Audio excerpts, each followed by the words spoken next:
This story begins with cracks in a life that appears calm on the surface. Everything seems to be in its place, yet within, there is a heavy silence. People neglect their inner world while adapting to the outside world. This neglect creates a deep void over time. As the void grows, the questions multiply. The answers, however, remain unseen. And the narrative is born precisely from this silence. Pregnant Caroline's world collapsed at 10:47. There was no dramatic flash, no striking announcement, just two words and the sound of a silent car ending. "Finish this," Marcus Parker explained in the same tone he'd used to speak to her for at least 6 months, cold, distant, as if he didn't even bother to talk. Caroline, though more than 5 months pregnant, was waiting for him in the living room at the end of the hallway. She had prepared dinner, delicious chicken, lemon and garlic, the kind Marcus always loved. It sat chilled on the table. "What does this mean?" she asked, her voice trembling but firm. Marcus had emerged from his study, his jacket collar pulled up tightly, and hadn't even glanced at her. "Think about exactly what it means, Caroline. Does it stick in our minds any better?" Then he closed the door. Just a door, but it was as if the door to the world he had lived in for the past 2 years was being closed. The first hours of that night had been spent with Caroline behaving like an animal trying to escape from a vice. She picked up her phone, called Marcus. No answer. She called her mother-in-law Victoria. The phone was off. She repeated her own name in the hallway for several hours, as if saying it would make her real. But nobody came. At 3:14 a.m., with red eyes and a swollen face, he heard Victoria's car. The doorbell rang. The floor was thickened. On the other side was Victoria's cold voice. "Open the door!" Caroline clapped her hands together 3 times in quick succession. When the door opened, Victoria Parker was standing there, her outer coat still in her parade, her face icy, her eyes looking at Caroline not as a person, but as a problem. "Pack your things," Victoria said in a flat tone. "Victoria, pack your things. Now." It wasn't a question. It was an order put into action. Caroline knew it would turn out this way, but she resisted and resisted, and Victoria simply knocked on the door Victor had just entered, asked for the maid to come, looked at the belongings placed in the trunk, and then sent Caroline out of the house on a rainy morning, with no home address, no money, no one to call, just bewilderment and the sound of rain and thunder deep in her chest. The rain was pouring down heavily, the kind that clung to Caroline's clothes, the kind that glued her hair to the floor, the kind that turned her tears into raindrops streaming down her chest. She was 7 months pregnant. She could stand in the ship's berths, but not anymore. They were always out in the rain. 1 block from the red door, next to a cargo delivery point. There was no one who came up and said, "I don't like it."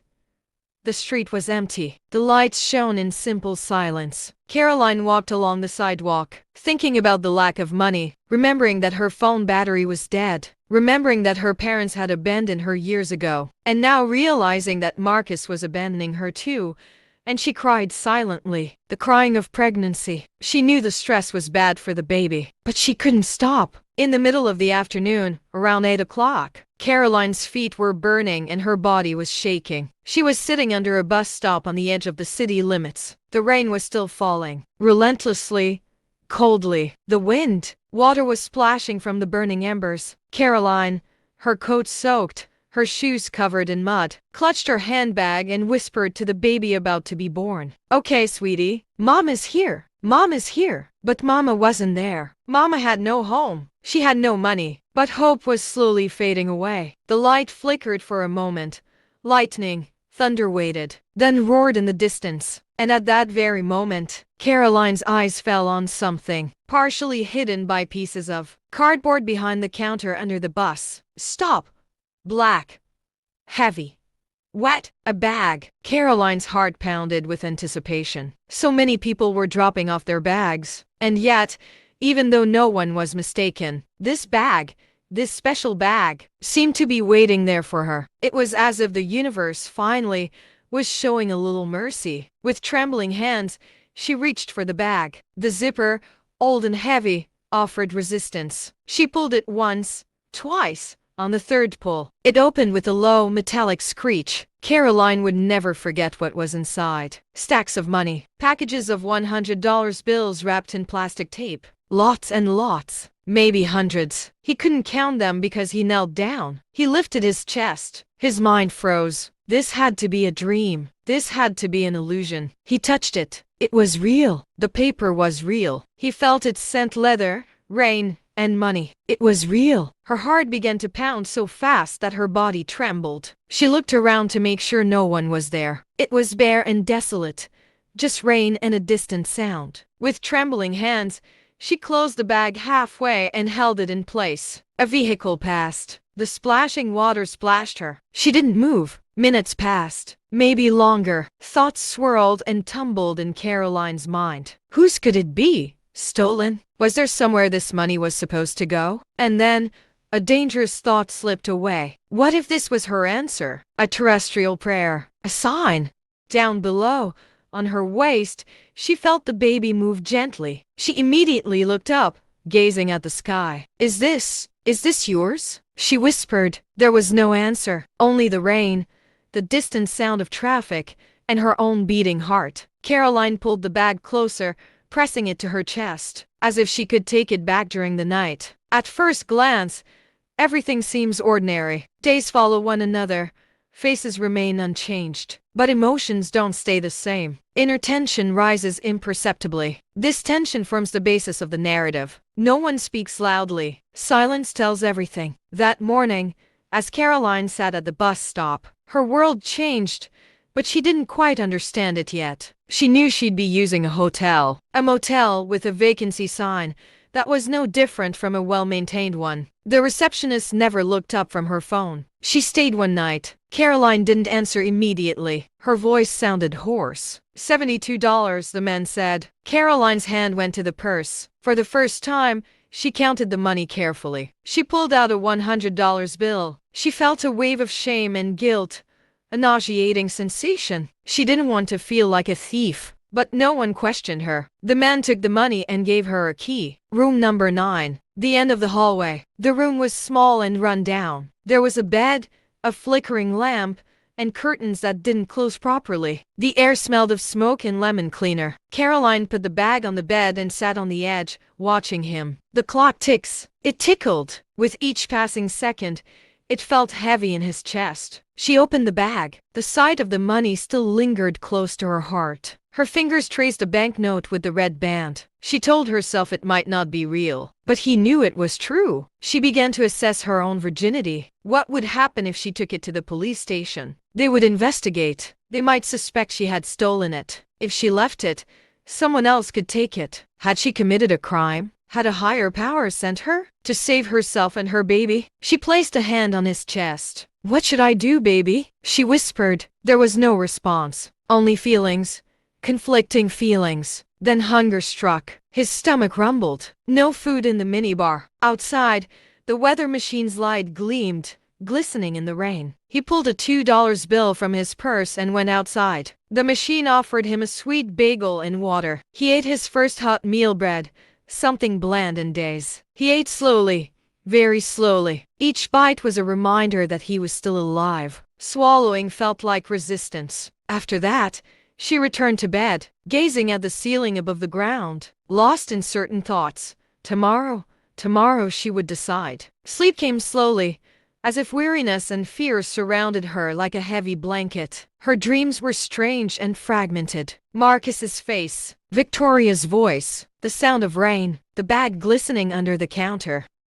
Morning came. A soft pastel light dawned upon the world. Caroline's back ached. Her feet were swollen, but her mind felt clearer, clearer than ever. She got out of bed and washed her face in the junk sink. The girl who looked in the mirror had swollen eyes and pale lips, but she didn't look defeated. Tired, yes, but determined, truly determined. He pulled out another $1 bill, dropping the rest deep into the flask. He put on his jacket and went outside. This narrative doesn't unfold with a sudden event. It begins with feelings that have been accumulating for a long time. Every suppressed emotion leaves a mark. These marks become more pronounced over time. The individual begins to feel alienated from themselves. This alienation is central to the story and affects every scene. He then found a small restaurant. When he opened the door, the aroma of coffee hit him warm, inviting, human. A woman behind the counter smiled sweetly. "Morning, sweet. You look like you've had a very long night." Caroline gave a small smile. "You can tell me." He ordered eggs and toast. His first hot meal, really. He ate slowly,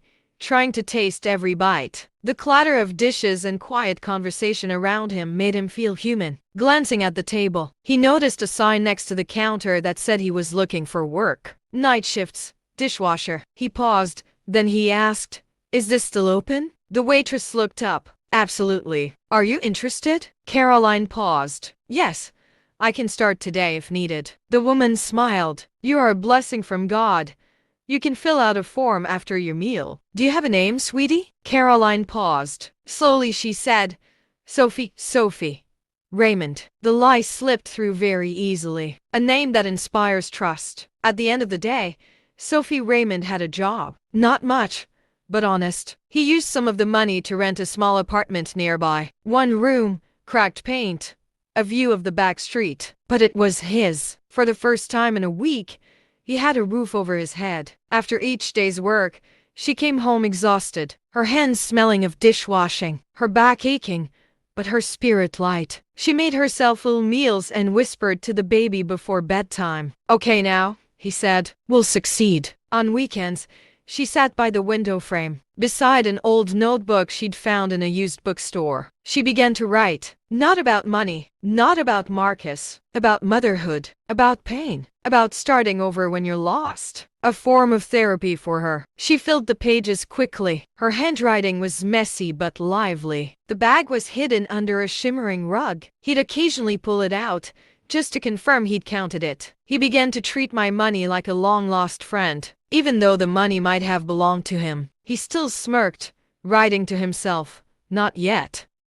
Weeks passed. Her body grew heavier. Her belly widened. Routine settled into the restaurant. She formed quiet friendships with people who didn't know her past, but who smiled upon her arrival. Life became regular. It wasn't perfect.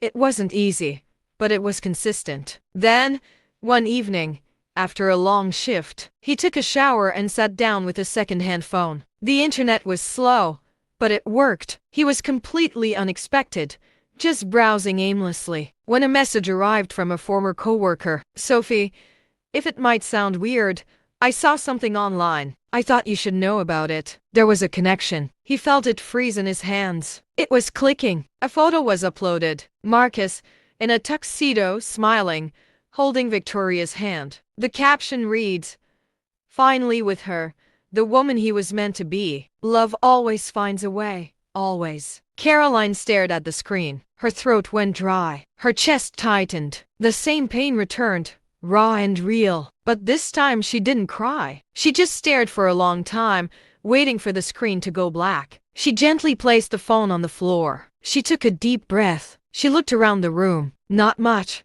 But it was his. It was his piece. He gulped down his stomach. "Let them have them. We have better," he said. This time, his voice didn't tremble. 3 months later, just as Sophie's world was steadily returning to normal, the past struck again. It was a Friday evening at the restaurant where she worked. Dinner was fast-paced, and there were many customers. Sophie, with her hands wrapped in steaming water, moved rhythmically among the dishes, trying to keep her mind clear. A soft country song played on the radio, and the lights were dim. Mike, the head chef, came out of the kitchen, wiping his hands on a towel. "Are you still here, Sophie?" "I'm just finishing up," he said with an unsolicited smile. She shook her head and turned back. Sophie looked around, trying to keep an eye on things. The restaurant was empty. Neon lights from across the street shimmered in the reflections in the window. She went from table to table, wiping slowly with a cloth, lost in thought. If the bell rang, she would automatically call out,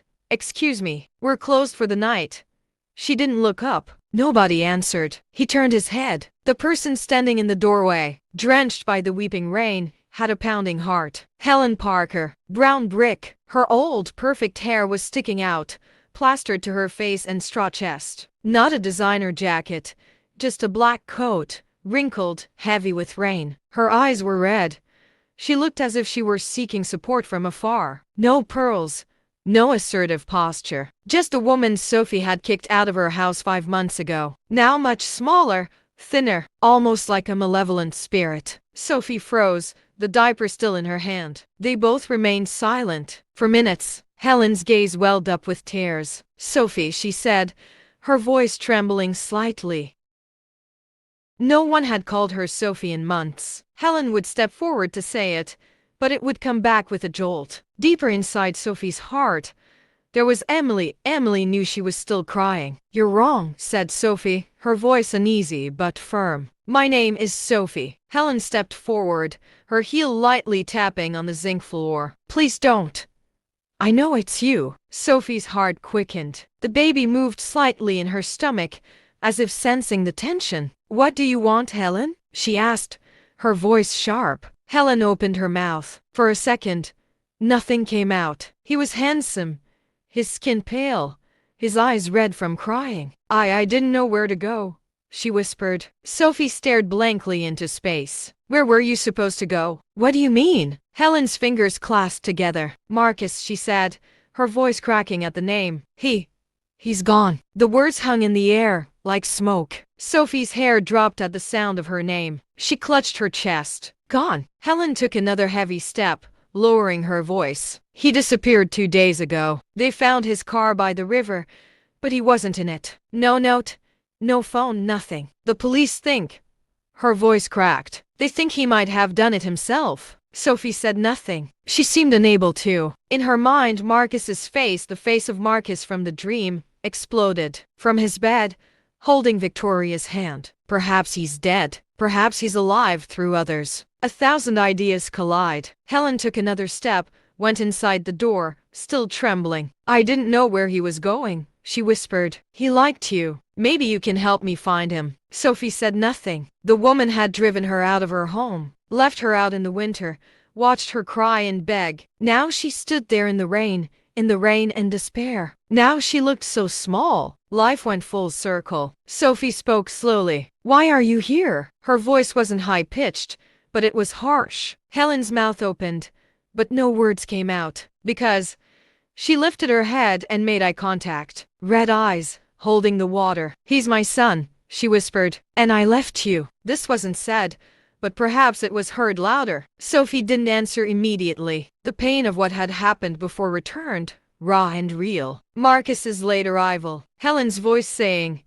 "You've changed." The silence of the house, waiting for Marcus to switch on the light. And then the 2 maids knocking at the door, and Helen saying nothing, just telling him to leave. The pain still flowed now, but it was something else. It could be sweet. It could be poisonous. "Why is Marcus's disappearance what I'm supposed to learn?" Sophie asked slowly. Tears welled up in Helen's eyes. "Because you always loved him the most. Maybe you know a clue to where he is. Maybe he'll contact you."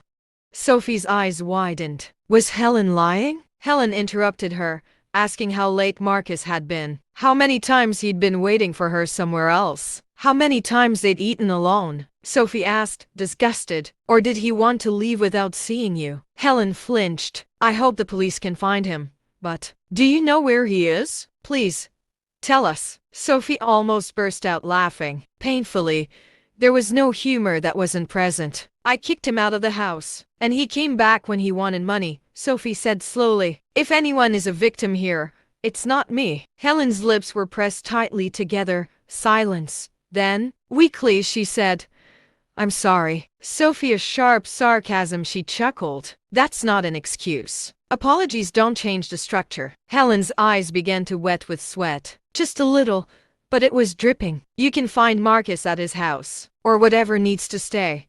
Her voice cracked. "If you change." Sophie lifted her face. "Go to my house, Helen.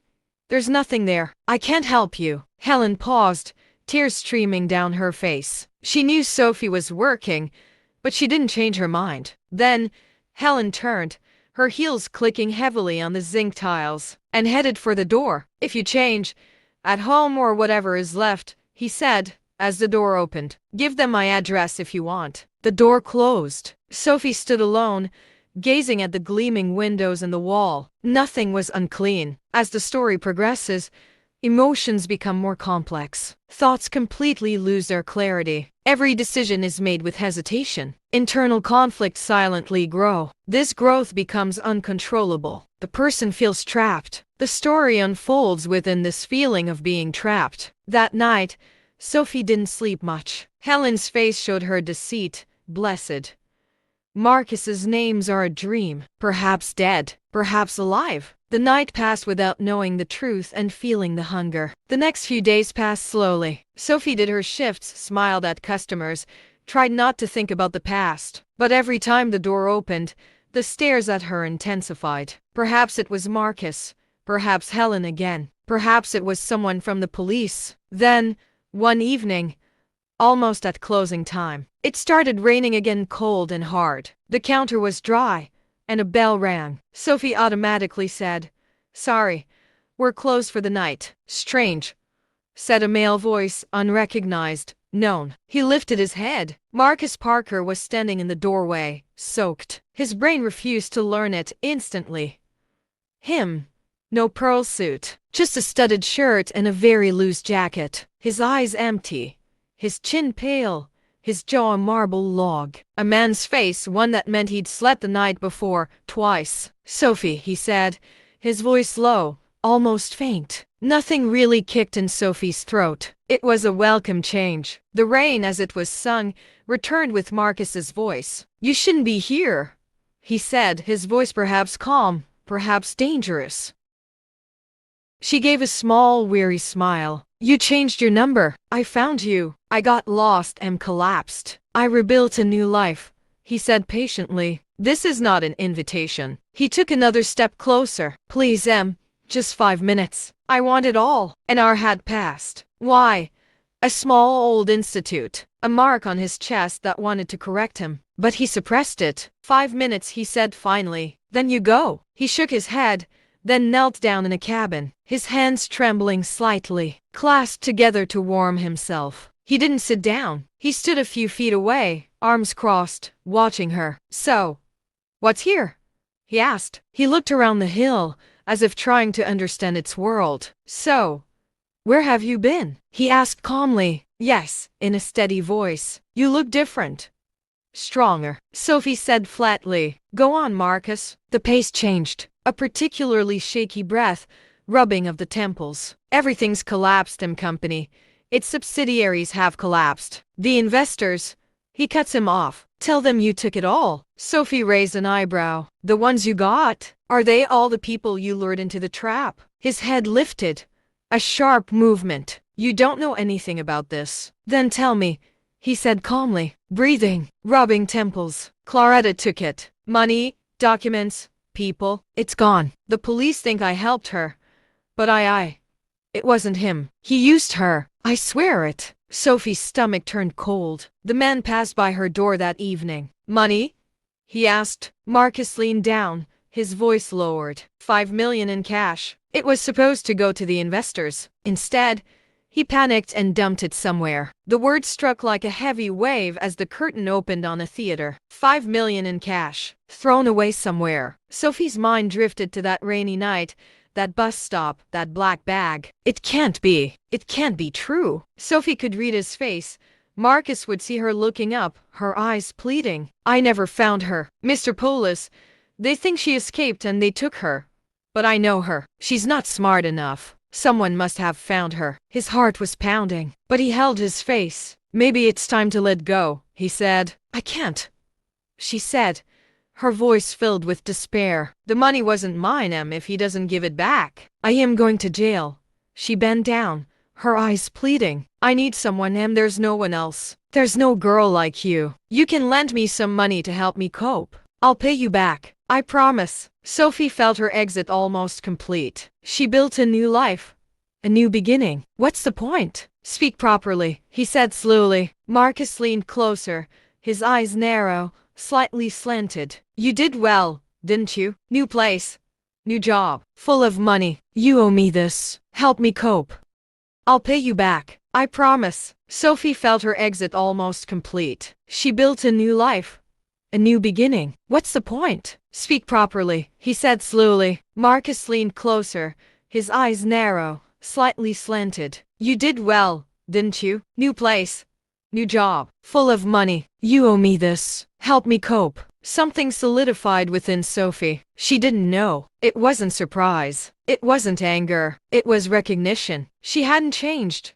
Still, she still believed the woman owed nothing. This was the last time, she said quietly. When you brought her home. Married, pregnant, alone. Nothing for the two of you. But there's nothing else here. It's like she lost her strength inside. For everyone who cried, she went to the clinic. That's not true. Exactly that way, he said, his voice icy. It's night. Marcus froze, as if a pane of ice had shattered. There was something terrible inside him. Almost psychologically, he said calmly, "You'll regret this. You thought you were free.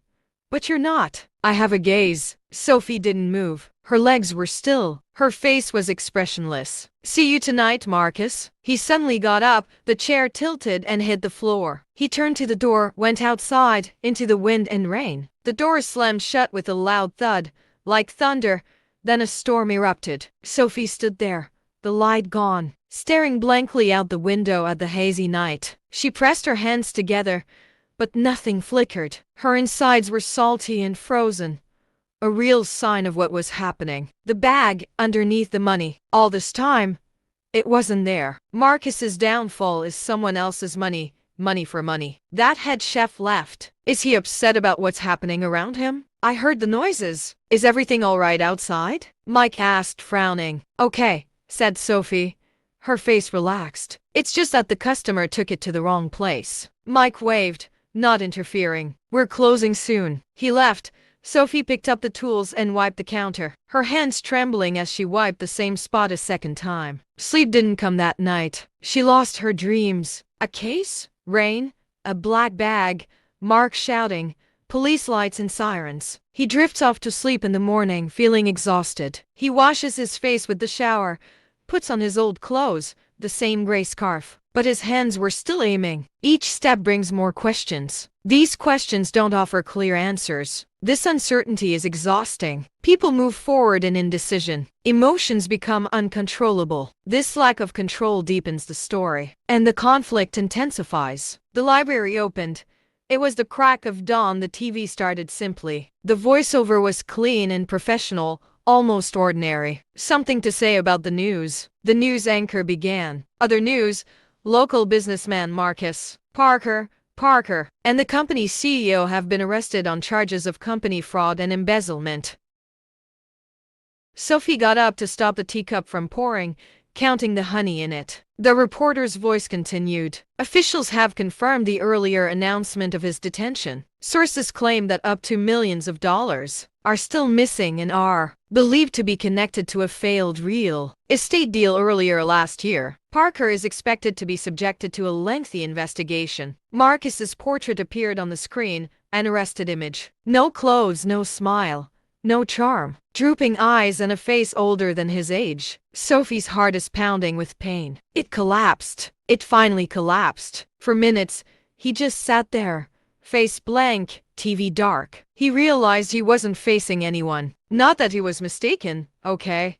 But only a few times. He lifted his face and felt the absence of a wall. The TV was switched off. She pressed her hand to her chest. It's over, she whispered to herself. He can't hurt us anymore. But some knew it wasn't over. The past never disappears so easily. Those who wait, they move on. New paths find their way back. Sophie picked up the phone, her finger trembling. A face, a thought in her mind. She'd moved the bag elsewhere. The person had been found.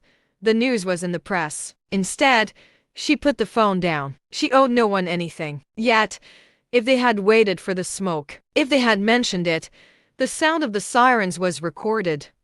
Fast. It approached. They went for the trash to hit him in the chest. Please, she whispered to herself. Not yet. And then his voice faded, lost in another street. Only the breath of hunger remained. His breath was gone.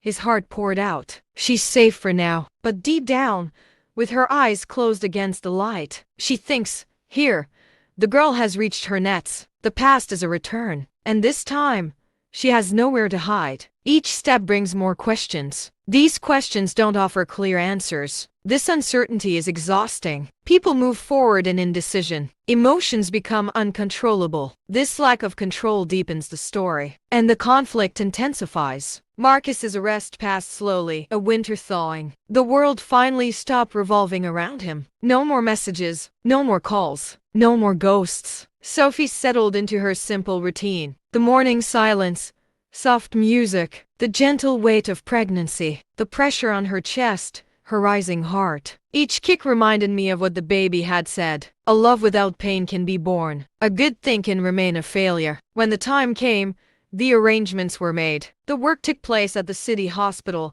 where she volunteered. The handover was long and painful, but her breath was released when she cried for the first time. The nurse took the little baby girl into her arms, pink, in a litter, with dark hair and small, defined eyebrows. Marcus, but softer. Sophie's tears welled up in her eyes. The owner whispered, "You are my new beginning." She gave the name, Grace. Although it seemed like nothing had changed in the world, everything had changed. In 2 days, she can leave the hospital. The nurses loved her. She was put to work. Back in the apartment, the world seems even smaller, but brighter. At night, she sat beside Grace's cradle, swaying to her sleep and whispering sweet dreams to her. "You'll never have to work to earn it, sweet girl. You'll just have it. But peace, it has to sit for a long time." 2 months after Grace's birth, Sophie began to feel restless. For 5 years she'd carried that money. It was like a simmering burden. Now what if she had to sacrifice another share? Responsibility. That day, while Grace was asleep, she picked up an old diary. It was full of pages from late night. As she pulled, she realized almost every page was written by women like herself. Abandoned, used, forgotten. She closed it and whispered to herself, "Then he should be there." It was a hot summer, and Sophie had picked up a wrinkled window in a shop. Old, cracked, faded blue paint. With a door and some workers in the shed, it became a shelter, a small support center for single mothers. She named it Grace. Its motto was simple: the starting place. No judgment, no cost, just help. 2 women came the first week. They were scared, quiet, unsure of what they believed. Sophie didn't pressure them. "Just listen and make tea." The 3rd week has just arrived. Some are babies, some are pregnant, some have eyes that look just like Sophie's, empty, but open for hope. Grace slowly grew, a story unfolding simultaneously. Sophie began to address her own pain. She helps the remaining women who are leeches, each woman leading a prayer after a night of hair loss. One rainy afternoon, as the clothes scattered, a shadow passed through the door. It turned frozen. Helen Parker stood in the doorway. She was an old woman now, thinner. Her hair was grayer. Her majestic bearing had crumbled. She clutched her handbag to her chest, like armor. 5 seconds later, neither of them moved. "Hello, Sophie," Helen said slowly, her voice hoarse. Sophie said nothing. She would unravel, perhaps close the door. But something appeared on Helen's face. Something she'd never seen before. "A depravity. I was wrong," she said, broken. She didn't stop at the beginning of the sentence. Then she began, her voice trembling. "I thought money made us better. I thought manpower made us stronger. All it did was make us ruthless." Each step brings more questions. These questions don't offer clear answers. This uncertainty is exhausting. People move forward in indecision. Emotions become uncontrollable. This lack of control deepens the story, and the conflict intensifies. Words are like something heavy, like air falling on you. Helen continued, her voice trembling. "Marcus, when I went to prison, I realized what I had built. Pride and money. I really wanted to be seen as a girl who had left me." Sophie said nothing. She remembered every word Helen had said in that moment. "The human race has no good master." Marcus made his bet. "But it's a dream.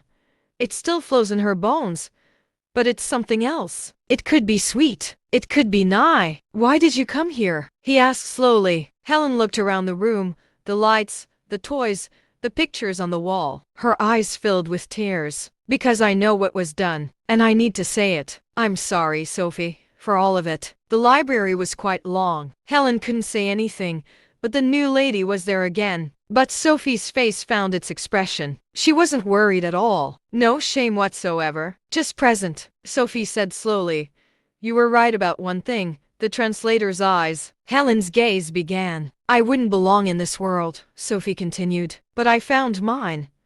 Helen's lips trembled. You did? She whispered. Really? Sophie shakes her head. Take care of yourself, Helen. The weeping door slowly closes. It holds Helen right outside, leaving her alone in the rain. As the door closed, Sophie, his forehead rested against hers for a second, parting his tongue. There were no more words. It didn't feel heavy anymore until forgiveness. After Helen left, the raindrops fell like a little window pane on the windows. Sophie stopped listening to the sound of the rain, to her inner silence. A scene of old and new, of loss and of beginning. That kind of perception would participate in the dreamlike droplet. She looked around. The small room, a playground. Chairs, toys, a miserly girl's blanket. Each piece had woven a legend. Their magic stopped them, and the whole definition of the girl came from inside the door. She smiled slightly. Okay, we're doing it, she whispered. The morning has arrived. Golden and warm. Clouds are parting. The city promises a clear day. The curtains are open, the space filled with light. Baby Grace is already awake, murmuring softly from her cradle. It was peaceful, and she pressed her lips to his small forehead. Good morning, my sunshine. You know what? Today is a good day. A nourished light began to flicker quietly in the illuminated corner of the opposite window. Near the radio, the reporter continued. Reynolds interstates one of the most important observer-addicted quality accusations in full-fledged cases. Frame year after year frame. Sophie's Capet took over the hair writing. Sophie grazed slowly.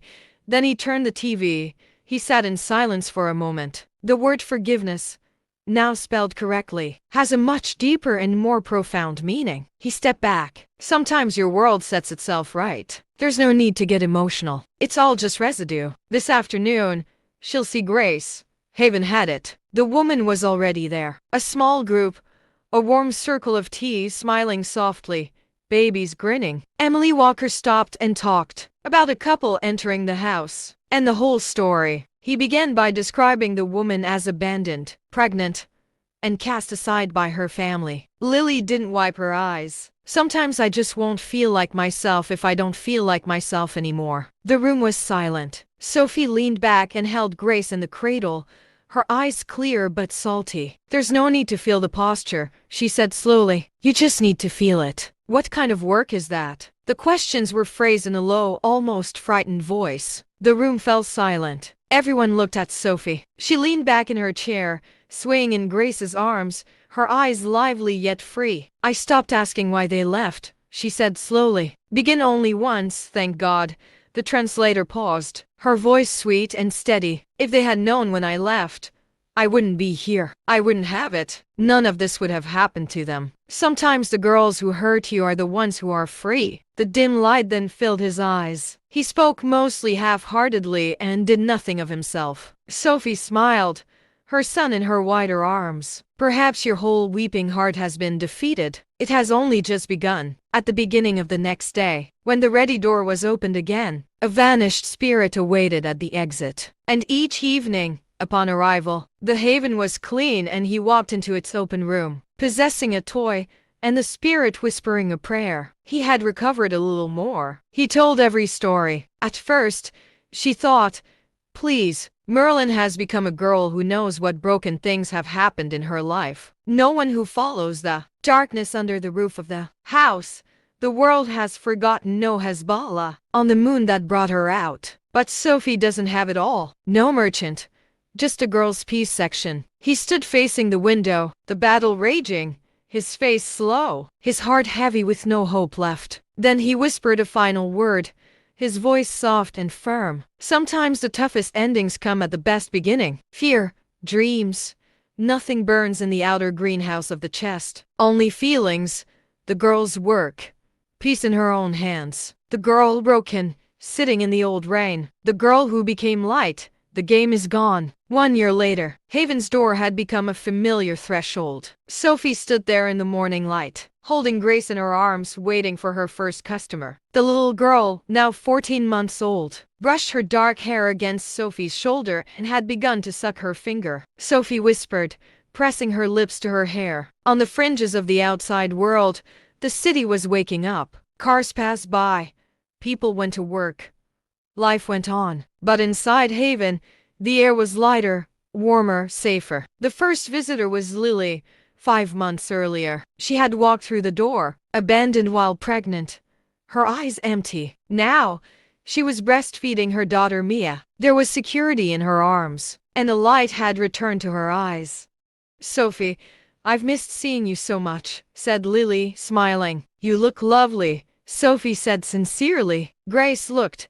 "Tante, who is Lily?" Grace's sister turned ugly, pointing her finger and giving a crooked smile. Lily laughed, a pure, genuine sound. The walls of Haven heard it and were nourished by it like prayers. Other women arrived. Margot, having run away from her husband with just a bag, now works at the reception desk in the afternoons. Keisha, with 2 children, has found a job and can pay the rent. Yolanda, perhaps the happiest of all, is married a real marriage to a respectful man, and has come to Haven saying, "You have given me a new life." Every hour, a new story. Every woman carries familiar pain, but has found something redeemed. At lunchtime, Sophie sat down and opened a letter. It was from Marcus in prison. She read carefully, the red bar lettering slightly slanted. Inside was an envelope she longed to hear from, but all she could read was, "If this finds you, have you forgiven me?" "Not me. But you look fine." In the newspaper, "I read Haven. Is this yours?" "The thing that goes up there." "I wouldn't do that. But maybe you could have done something." "Be well, Marcus." Sophie folded the letter. It wasn't terrible, just an empty fire. Something too late, a little thirsty. It went in the trash. By evening, Haven was quiet. Music played softly. The lights dimmed. Sophie had laid Grace in her crib and whispered to her, "Go to sleep, my dear girl. Dream beautiful things." Grace closed her eyes, peaceful and asleep. Sophie went to the window. The city was bathed in nightlight, shimmering beyond the world. 3 years ago, we had stood alone in the rain on this street, 5 months old and hopeless. That girl had now become a light. She could bring others out of the darkness. He looked at his phone and saw an old message from Helen. If she were to come back. "Sophie, life has taught me a lesson. Pride is a prison. Compassion is an institution. When I saw you, I saw what I had left behind. If you don't forgive me, I know I understand. But if you ever can, I will wait." Victoria. Sophie thought about compassion, about forgiveness, about closing or opening doors. The next morning, Haven was open. Grace was beginning to understand that she was working on an observation. In the clock frame, the music, and the laughter. The women came, and Sophie listened. Each story told. Her hair kept red, the tea made hot, words spoken softly. A young girl, Zara, entered with her daughter Amina. She was abandoned. In her 2nd trimester, her eyes were red, but she had a certain build. She chirped and was embarrassed. "A social worker sent me here," she said quietly. Sophie approached her, taking her arm. "Welcome. This is a safe place. Nobody interrupted you. Nobody asked you any questions. Just you and yourself. Okay?" Zara shook her head, tears streaming down her face. "How do you do this?" she asked in a whisper. "How can you be so calm?" Sophie brought him some ashes and offered him tea. "Because I was you," she said softly. "I stood there in the rain, with nothing, waiting for the world to collapse. But the world didn't fall. I changed. We can change." Zara held the tea and listened. She didn't speak, but something had softened within her, a line visible in the void. At the end of the month, in Haven, the woman knocked on the door. Victoria Parker. Her hair was completely gray, her face wrinkled, but her eyes looked cleaner, perhaps less arrogant. Sophie saw her from behind the window and paused. Nothing was said. Victoria stood there waiting, as if ill. Sophie opened the door. "Hello, Victoria," she said, avoiding addressing him by his name. Internal pressure intensifies. This pressure is invisible, yet its effect is felt in every scene. One wants to escape, but there is nowhere to go. Confrontation becomes inevitable. The story takes a harsher turn at this point. The old woman's lips trembled. "Hello, Sophie. Aye. May I come in?" She shook her head strangely. Victoria entered, this time without her check. Just a hunched woman like a pilgrim. I wanted to see you, Victoria said slowly. I saw the one who did this. The women he started doing this to. I wanted to see them. Sophie didn't speak. Victoria looked around, at the lights, the toys, the pictures on the walls. Her eyes filled with tears. I was wrong, he said. When you took me out, I was wrong. All of it together. Sophie had found her compassion, but it was gone. Heavy, but not sealed. Yes, you are, she said simply. Victoria lowered her head. She couldn't ask, can you forgive me? Sophie looked out the window. Grace was playing outside across the grass, laughing.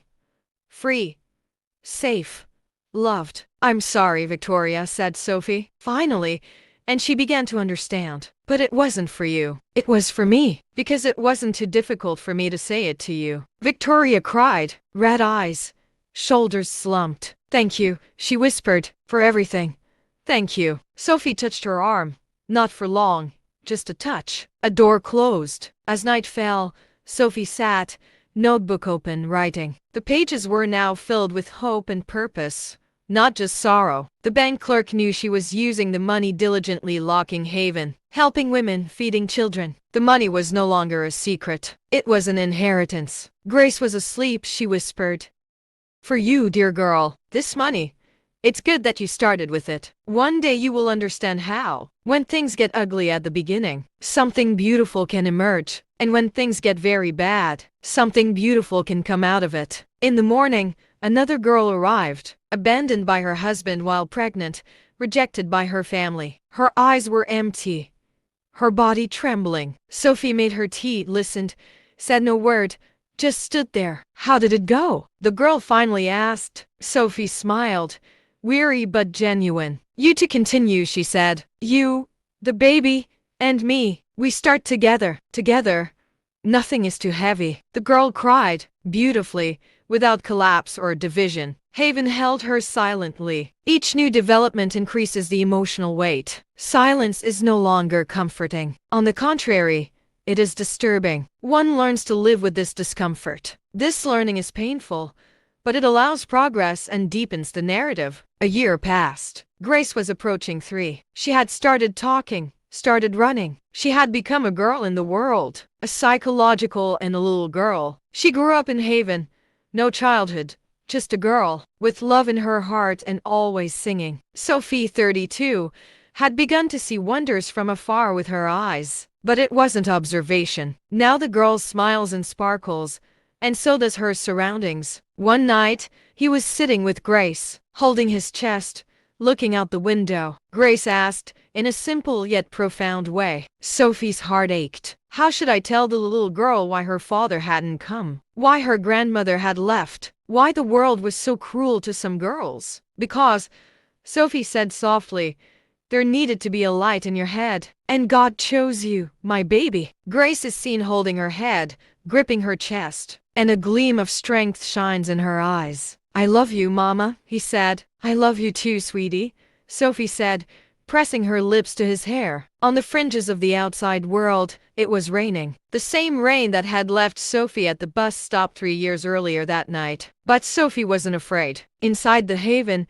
there was a baby. There was light. There was love. Sometimes too late, the phone rings, an old number. Sophie doesn't answer. She imagines Marcus's voice in the hospital that plastered on. Officials or remorseful expression. Sophie forgave him, but she hasn't forgotten. The past should stay in the past. Haven grew. More women arrived. Sophie, who was once there, is now Miss Emma. He was known as Raymond, nice, calm. Asked no questions. No one knew his real story. No one knew the source of Haven's money. No one knew about that rain and the life-changing choice. Only Sophie knew. Only Grace will, one day, understand. Grace was 5 years old, and it was the first day of school. Sophie presented her, a girl in a crimson dress, a bow in her hair, and a mixture of fear and excitement in her eyes. You're a strong girl, Grace, Sophie said, emphasizing each word. What do you mean? You'll be a light everywhere. Grace looked up. How do you know, Mama? Sophie smiled, compassionately. Because I am your mama, and I know. At the school gate, Grace went to the teacher, turned once, and waved to Sophia. Sophie waved back, tears in her eyes, but a smile on her face. Haven was silent that evening. No children, no laughter. Only Sophie in the large hall, dimming the lights, marketing her memories. Marcus's cold voice. Victoria's crueling words. The night lost in the rain. That black bag. The baby's first word. Grace's first step. Zara, now 3 months pregnant. After abandoning the one who had a son, but hope was there, safe and loved. Sophie went to the accountant's desk. Haven's books were open, cash-ins and outs. 8 months ago, she'd called Helen. The old woman had started working at the prison, thinking about inner turmoil and suffering, about the girl working at the head of the house. If you're like the girl at the head of the house, Sophie, I'm writing the structure. Late at night, Sophie was sitting in her own home, a small apartment. Grace's, with the room's walls adorned with pictures, portraits of Sophie and Grace, and an empty space, waiting perhaps one day for someone to fill it. Grace lay in bed, eyes closed, making sounds of sleep. Sophie listened, the child's breathing, rapid and peaceful. "Thank you," she whispered softly, to someone or no one, "for not collapsing, for taking it off at the beginning, for giving me grace." She went to the window. The city at night was full of light, glitter, thousands of lives, thousands of stories. Her daughter was around her. Her pain. What thief, what devil or angel was watching over her? What secret remained hidden or perhaps revealed? Everything that happens leaves a mark. These marks don't disappear, but their meaning changes. People accept what they've experienced. Acceptance lightens the burden. Inner balance is restored, and the story calms down. When difficulties are left behind, perspective changes. The past is no longer just pain. It transforms into experience. This transformation creates inner strength. One rediscovers oneself. A new balance is established, and the journey continues.